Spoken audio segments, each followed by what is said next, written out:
Ambassador David Kim had been on Vaelthra Prime for exactly 3 years, 2 months, and 16 days, and he still wasn't used to waking up under a purple sky with twin suns casting everything in shades of amber and gold. The crystal spires of the royal palace caught the morning light and threw it back in patterns that would have been impossible on Earth, creating a daily light show that never failed to remind him just how far from home he really was.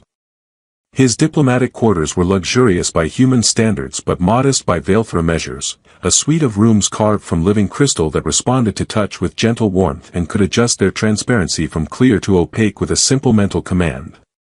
The bed was too hard, the ceiling too high, and the furniture designed for beings who averaged 7 feet in height, but David had learned to adapt.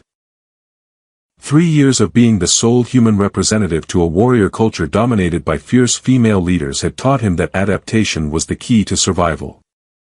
A soft chiming sound from his communication panel interrupted his morning routine, and David recognized the harmonic pattern that indicated a message from Princess Zarathel herself. He activated the display, and the holographic image of the Third Fleet commander materialized above his desk, all 8 feet of her, with the characteristic silver skin and angular features of the Vaelthra nobility, her ceremonial armor glinting with rank insignia that marked her as one of the most powerful beings in the known galaxy. Ambassador Kim, her recorded voice carried the formal tone she used for official business, though David had noticed it becoming slightly warmer over the months. The trade negotiations will resume in 2 hours. I trust you have reviewed the mineral extraction proposals we discussed yesterday. Of course, Your Highness, David replied to the recording, knowing it would automatically transmit his response. I believe we can reach an agreement that benefits both our peoples. The hologram flickered and disappeared, leaving David alone with his thoughts and the breakfast that his automated food processor had prepared according to his biological requirements. Vaelthra cuisine was challenging for human digestion, so he'd learned to rely heavily on the synthesized earth foods his diplomatic pouch allowed him to import. A scratching sound at his door made him pause with a spoonful of reconstituted eggs halfway to his mouth. The Vaelthra didn't scratch at doors, they announced themselves with formal harmonic greetings. But David had learned to recognize this particular sound over the past few weeks. He activated the door controls, and 2 small figures scurried into his quarters with the quick, furtive movements of children who knew they weren't supposed to be there. Kira and Luna, Princess Zarathel's twin daughters, looked like miniature versions of their mother but with the rounded features and large eyes that marked them as juveniles. Their silver skin had a softer, more luminescent quality than adult Vaelthra, and their ceremonial robes were sized for 6-year-olds who were still learning to walk with proper dignity. Ambassador David. Luna chirped in accented but clear English, having picked up the language with the startling speed that seemed universal among young minds. Did you sleep well under the purple sky? We brought you something. Kira added, producing a small crystalline creature from her robes that David recognized as a pet shimmer beetle, its carapace cycling through colors like a living rainbow. Sparkles wants to meet the human who comes from the world with green plants. David set down his breakfast and knelt to bring himself closer to their eye level, a gesture he'd learned went a long way toward making the children comfortable. Hello, Sparkles. It's nice to meet you. And hello to both of you, though I'm surprised to see you here so early. The truth was, David had grown genuinely fond of the twins over the past month. Initially, their encounters had been brief and formal, polite introductions during state functions where they were presented as part of the royal family. But gradually, as the trade negotiations had required David to spend more time in the palace, the girls had begun seeking him out during breaks in the formal sessions. It started with simple curiosity about his appearance. Vaelthra children had never seen a being with brown skin and black hair, and they were fascinated by the way his eyes moved independently instead of tracking in perfect synchronization like theirs did. But their interest had evolved into something deeper when David had begun answering their questions about Earth with the same patience and respect he'd show adult dignitaries. Mother says we must not bother important visitors, Kira said, her tone suggesting she was reciting a frequently heard instruction. But you are not bothered by us, yes? Never, David assured her, and meant it. The girl's genuine curiosity and lack of the formal restraint that characterized adult Valethera interactions had become one of the few sources of natural warmth in his otherwise diplomatically structured existence. "Would you like to see pictures of Earth while I finish breakfast?" Both girls nodded eagerly, and David activated his personal tablet to show them images from his home world. The twins pressed close to him on either side, their small forms radiating warmth that reminded him how long it had been since he'd had any kind of casual physical contact with another being.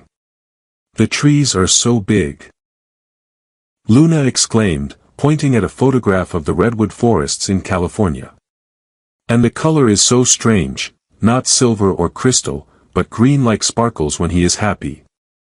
Why do you have only one son?" Kira asked, studying an image of a sunset over the Pacific Ocean. "How do things grow with so little light?" David found himself explaining photosynthesis and seasonal changes while the girls listened with the kind of rapt attention that made teaching a joy. Their questions were insightful and surprisingly sophisticated, suggesting that Valethera children were capable of complex reasoning even at their young age. A soft harmonic tone from the palace's communication system reminded David that he had less than an hour before the negotiations resumed. Reluctantly, he began to close the tablet, but the girl's disappointed expressions made him pause. Could we stay and look at more pictures while you work?" Luna asked hopefully. "We promise to be very quiet."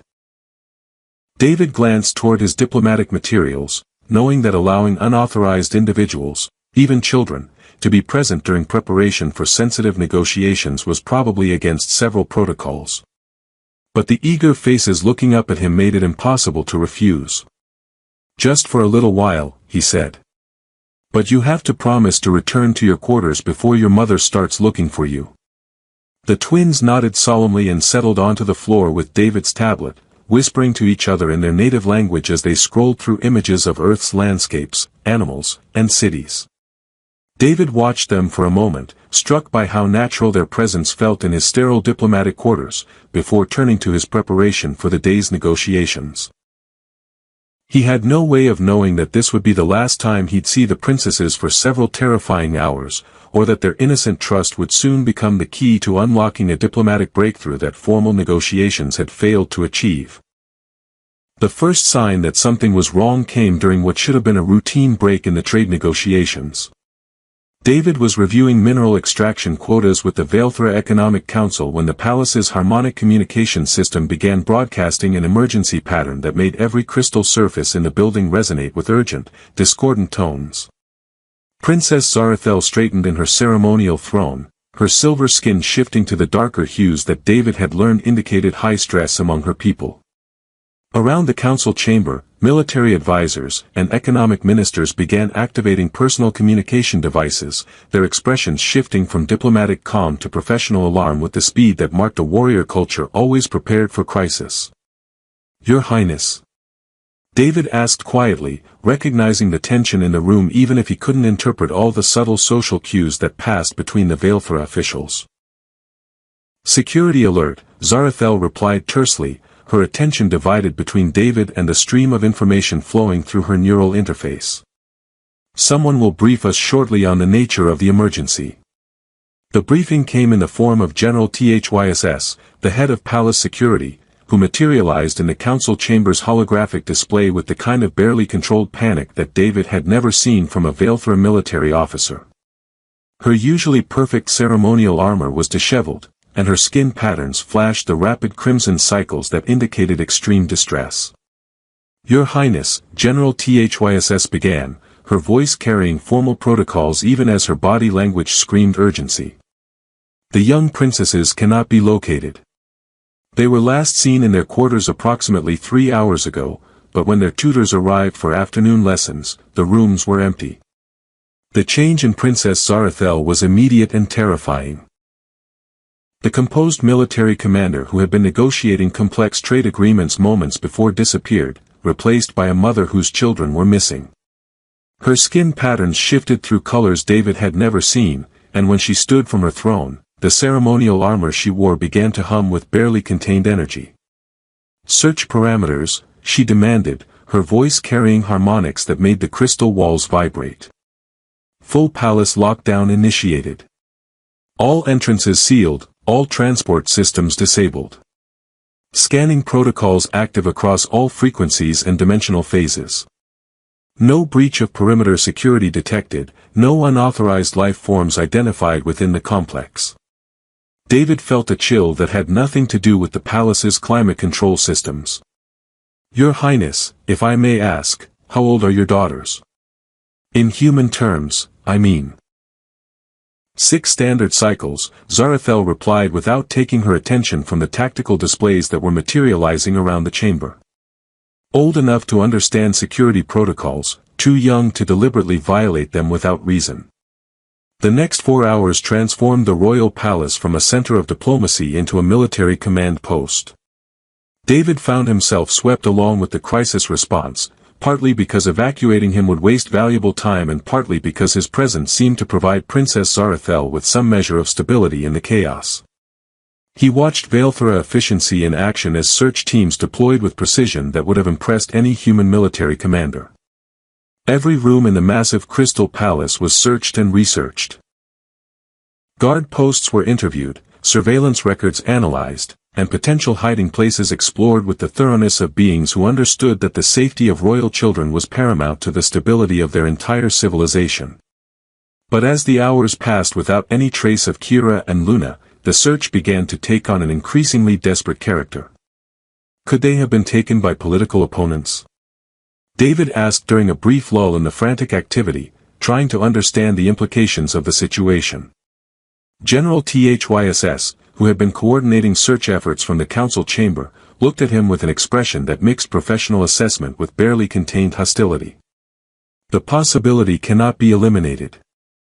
There are factions within Valethera society who oppose our alliance with humanity. Threatening royal children would be consistent with extremist tactics. The implication hit David like a physical blow. You think their disappearance is related to my presence here? You are the only non-Valethera individual currently within the palace complex, General Thyss pointed out with military bluntness. Your species is unknown to us beyond formal diplomatic contact. The timing of this incident, occurring during sensitive trade negotiations, suggests either exceptional coincidence or deliberate planning. Princess Zarathel silenced the general with a gesture that carried absolute authority. Ambassador Kim has been under constant observation for 3 years. His behavioral patterns are well documented, his psychological profile indicates no tendency toward violence or deception, and he has shown nothing but appropriate respect for our customs and our children. Nevertheless, another military advisor interjected, security protocols require that all variables be considered. Perhaps the ambassador should be relocated to more secure quarters until this situation is resolved. No. The finality in Princess Zarathel's voice ended that line of discussion immediately. Ambassador Kim remains here. His insights into human psychology may prove valuable if this situation involves threats against our alliance. David appreciated the princess's defense of him, but he couldn't shake the growing certainty that he was somehow connected to the girl's disappearance, not as a threat, but as something else. The twins had been spending increasing amounts of time in his company, asking questions about Earth and showing a fascination with human culture that their formal education hadn't provided. As the search entered its 5th hour with no results, Princess Zarathel's composure began to crack. The fierce military commander who had never shown weakness in David's presence started displaying the kind of parental desperation that transcended species barriers. Her skin patterns fluctuated wildly, and she began issuing orders that contradicted each other as stress overwhelmed her normally perfect tactical thinking. Your Highness, David said quietly, may I make a suggestion? Zarathel turned to him with eyes that held depths of worry he'd never seen before. Speak. In human search protocols, we sometimes overlook obvious locations because they seem too simple or too accessible. Has anyone checked my quarters? General Thyss looked at him sharply. Why would the princesses be in your rooms, Ambassador? I don't know that they are. But they've been curious about Earth recently. They've asked many questions about human culture, about what life is like on my world. If they were trying to hide, or if they were exploring somewhere they thought was safe. Princess Zarathel's expression shifted from desperation to something that might have been hope. "Show us," she said simply. The walk to David's quarters felt like the longest journey of his diplomatic career, with Princess Zarathel's barely contained tension radiating through the crystal corridors like a physical force. General Thyss accompanied them with a full security detail, their advanced scanning equipment painting the walls with patterns of light as they searched for any trace of the missing princesses. The probability of the children accessing guest quarters without triggering security protocols is extremely low, General Thyss muttered as they approached David's door. "Our surveillance systems would have detected unauthorized entry. Unless they found a way the surveillance systems weren't designed to monitor," David replied, his mind racing through possibilities. The Valethra Palace was a marvel of integrated technology and living crystal architecture, but it had been designed by adults for adults. Children, especially clever children, had ways of finding paths that adults never considered. David activated his door controls, and the crystal portal dilated open to reveal his quarters exactly as he'd left them that morning, diplomatic materials spread across his work surface, breakfast dishes still waiting to be recycled, and the subtle disorder that marked a space occupied by someone who valued function over ceremonial perfection. "There's no one here," General Thyss said after her scanning devices completed their sweep. "I must insist that we return to more productive search methodologies." But Princess Zarathel had moved deeper into the suite, her enhanced Valethra senses picking up traces that the mechanical scanners might miss. "Wait," she said softly, her voice carrying a note of recognition. "I smell them. Their scent is here, recent but not immediate." David felt his heart rate accelerate as he followed the princess through his quarters, watching her track traces that were invisible to his human senses. She moved with the fluid precision of a hunter, her military training adapted to the most important search of her life. The trail led to David's bedroom, where the princess stopped abruptly at the threshold, her skin patterns shifting to colors David had never seen before. She gestured for silence, and in the quiet that followed, David could hear something he'd missed in the noise of the security team's equipment, the soft, rhythmic breathing of sleeping children. There, on his oversized bed, curled up against each other like kittens seeking warmth, were Kira and Luna. They were fast asleep, surrounded by David's Earth books and photographs that they'd carefully arranged around themselves like treasures from a distant world. His spare diplomatic jacket had been draped over them like a blanket, and in Luna's arms, the shimmer beetle sparkles glowed with the soft, contented light that indicated a completely relaxed state. Princess Zarathel stood frozen in the doorway, staring at her daughters with an expression that cycled through relief, confusion, and something that might have been revelation. The fierce warrior who had been preparing for battle against unknown enemies found herself confronting a truth she hadn't expected. Her children had sought safety and comfort not in the familiar halls of their royal quarters, but in the strange human's room. "How long have they been here?" she whispered. David examined the scene, noting the careful way the girls had arranged his Earth artifacts around their sleeping forms. "Several hours, I'd guess. They must have come here not long after I left for the negotiations this morning." General Thyss activated her communication device to call off the palace-wide search, but her expression remained troubled. "The security implications of this breach are significant. If the princesses can access restricted areas without detection, so could potential threats." "They didn't breach security," David said quietly, understanding dawning as he studied the scene. "Look at how they arranged everything. This wasn't exploration or mischief. They came here because they felt safe here." Princess Zarathel approached the bed with movements that spoke of maternal instinct overriding military protocol. As she drew near, Luna stirred slightly, her large eyes opening to focus on her mother's familiar form. "Mother," the little girl whispered in their native language, her voice carrying the drowsy confusion of interrupted sleep. "We were visiting Earth. Ambassador David has so many pictures of the green world." Kira woke at the sound of her sister's voice, immediately alert in the way that children could shift from deep sleep to full awareness. "Did we miss our lessons? We wanted to learn more about the trees that are tall as buildings but grow instead of being made." Princess Zarathel knelt beside the bed, her imposing height bringing her closer to her daughter's level. "Why did you come here, little ones? Why did you not tell your guards where you were going?" The twins exchanged glances with the kind of silent communication that David had noticed was particularly strong among Valethra siblings. Finally, Kira spoke with the careful honesty that children used when they knew they'd worried adults but weren't sure why. "The guards get angry when we ask too many questions about other worlds. They say we must focus on Valethra strength and Valethra honor. But Ambassador David answers all our questions, and he never gets angry when we want to know about different things. And his room smells safe," Luna added with the matter-of-fact acceptance of childhood logic. "Like home but also like adventure. We wanted to see all his Earth things while he was working with the important adults." David felt something tighten in his chest as he listened to the girls explain their reasoning. They hadn't been rebelling against their mother or their culture, they'd been seeking something that their structured royal education hadn't provided. Curiosity satisfied without judgment. Patience with endless questions. The simple comfort of an adult who treated their interests as valid rather than as distractions from more serious matters. Princess Zarathel's expression had shifted to something David couldn't quite interpret, but her voice remained gentle as she spoke to her daughters. "Were you frightened? Did something make you feel unsafe in your own quarters?" "Not frightened," Kira said carefully.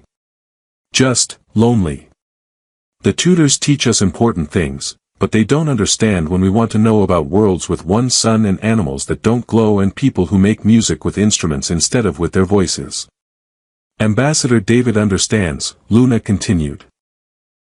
"He shows us pictures and tells us stories about Earth children who climb the big trees and swim in water that moves by itself.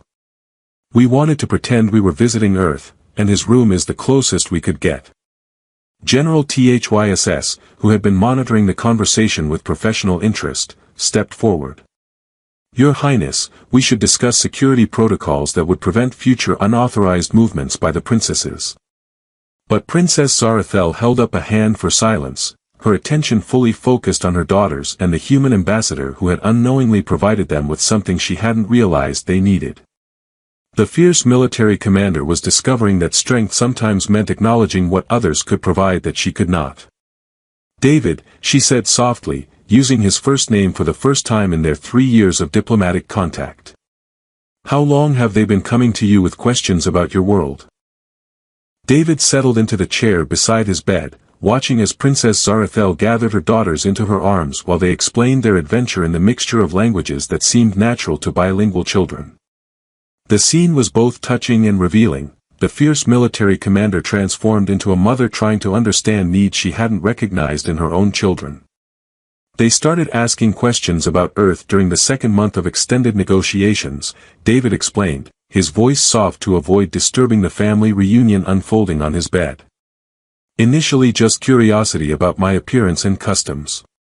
But it evolved into something deeper when they realized I was willing to answer even the questions their tutors considered frivolous." "What kind of questions?"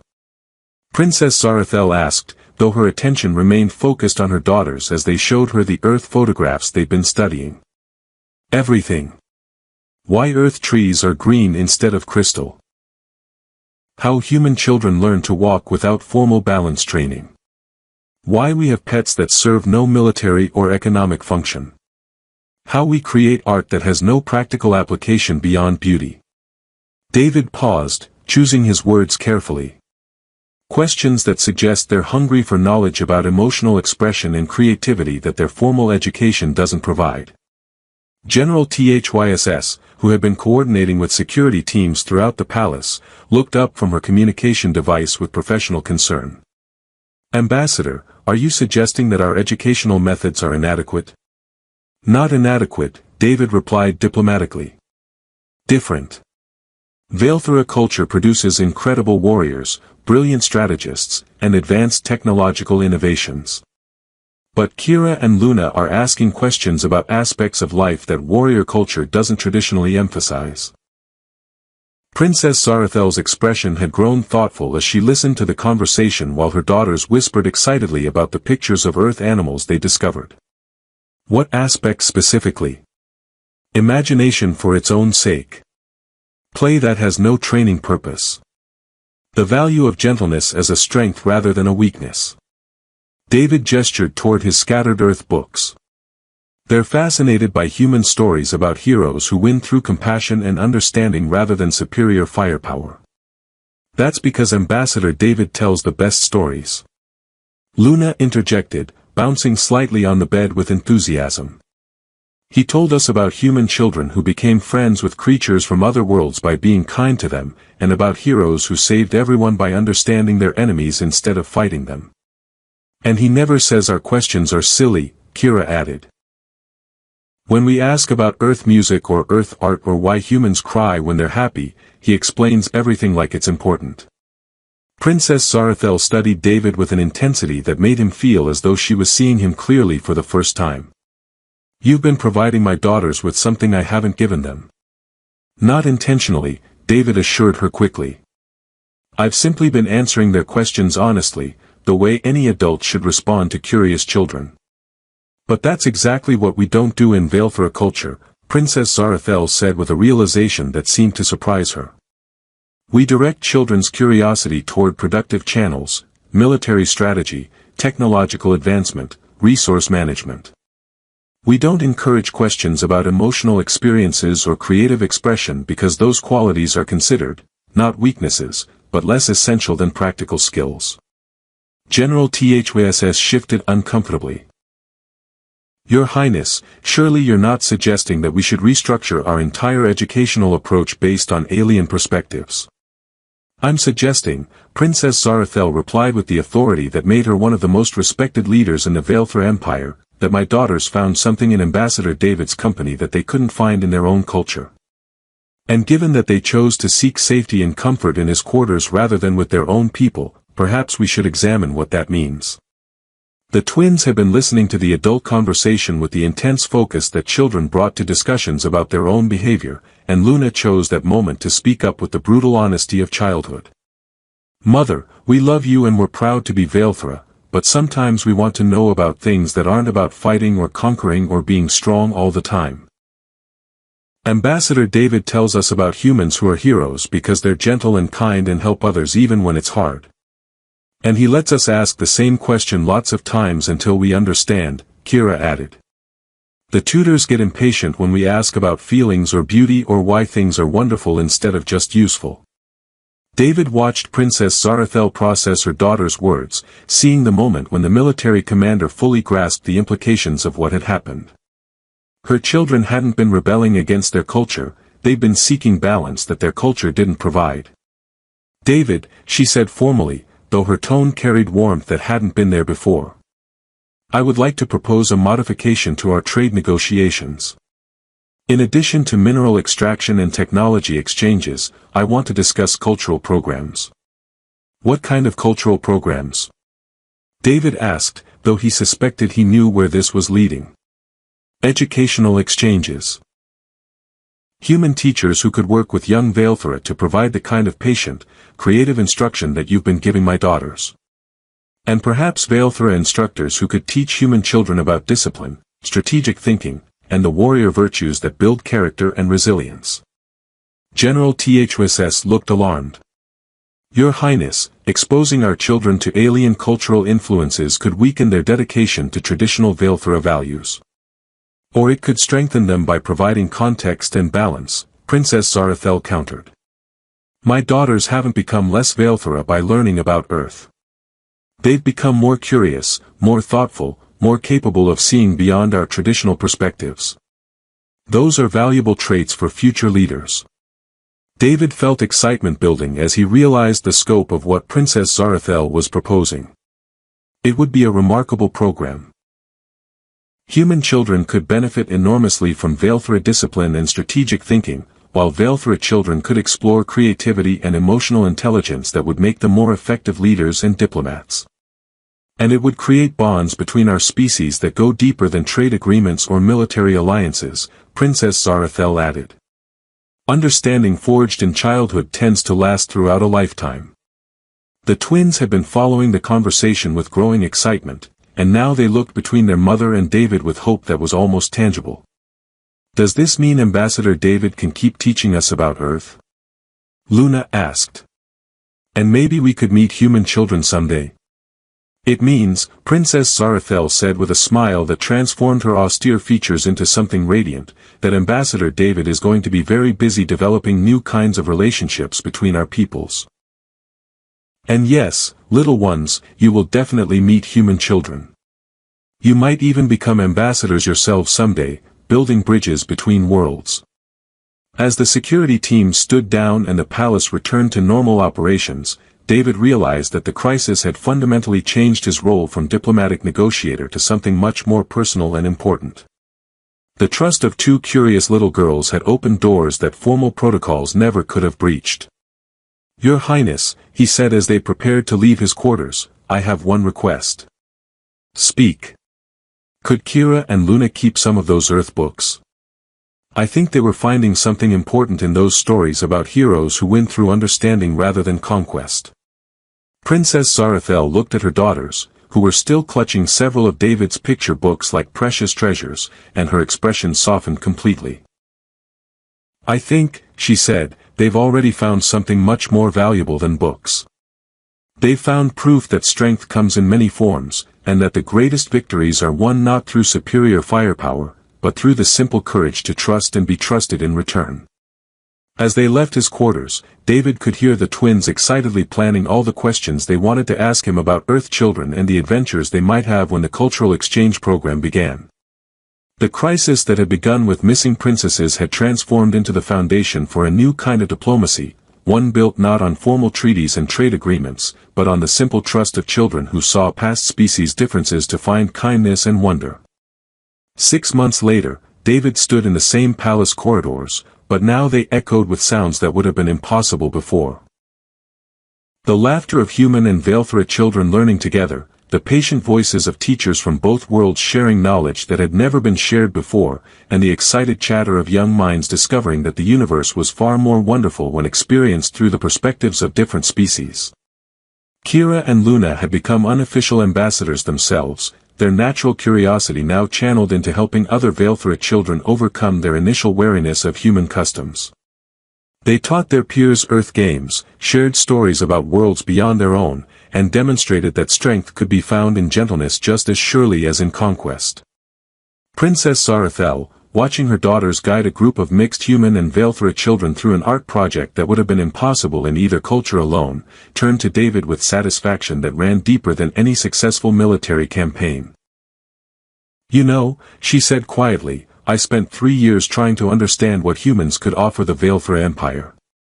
I never imagined the answer would come from my own children seeking comfort in your quarters because they felt safe with you." David smiled, watching as a young human boy helped a Velthra girl understand the concept of drawing, just for fun, while she taught him the mathematical precision that made Velthra architecture so beautiful. Sometimes the most important diplomatic breakthroughs happen when we're not trying to be diplomatic at all. The Council of Elders has formally approved the expansion of the cultural exchange program to 12 more worlds, Princess Zarathel continued. What began as 2 lost children has become the foundation for unprecedented cooperation between species. All because Kira and Luna trusted that a strange human would answer their questions without getting angry, David mused. Children have a wisdom that adults sometimes forget. They judge people by how they're treated, not by what species they belong to. As if summoned by their names, the twins appeared at David's side, their faces bright with excitement and their arms full of artwork created by their mixed species class. "Ambassador David, look." Luna held up a painting that combined Velthra geometric precision with human color theory in ways that created something entirely new. "We made Earth trees with Velthra crystal techniques. And the human children taught us how to draw emotions." Kira added, showing him a portrait that somehow captured the feeling of joy in visual form. "Did you know humans make pictures of how they feel inside?" David examined their artwork with the same attention he'd once given to trade negotiations, because he'd learned that children's discoveries often contained insights that formal diplomacy missed. "It's beautiful. You're creating something that neither of our species could have made alone." Princess Zarathel watched the interaction with the deep satisfaction of a parent whose children had found their place in a larger universe. The fierce warrior princess had learned that true strength sometimes meant stepping back and allowing others to provide what her own culture couldn't, and that the greatest diplomatic victories were often won not in council chambers but in moments of innocent trust and shared wonder. "David," she said as the children ran off to show their artwork to other students, "I have one more request." "Of course, Your Highness. When you write your reports to Earth about this program, make sure they understand that it all began because two little girls felt safe enough to fall asleep in your quarters. I want your people to know that sometimes the fate of civilizations rests on something as simple as a stranger's kindness to children who just wanted their questions answered." David nodded, understanding that he was being asked to document not just a diplomatic success, but a fundamental truth about how different species could find common ground. "I'll make sure they understand that the greatest ambassadors aren't always the ones with official credentials." As the palace filled with the sounds of children learning that the universe was vast and wonderful and full of friends they hadn't met yet, David realized that his role as Earth's first diplomatic representative to the Valethra Empire had evolved into something he'd never expected. Guardian of a bridge between worlds built from the simple trust of two little girls who had chosen to seek safety and wonder in the quarters of a human who treated their curiosity as the precious gift it truly was.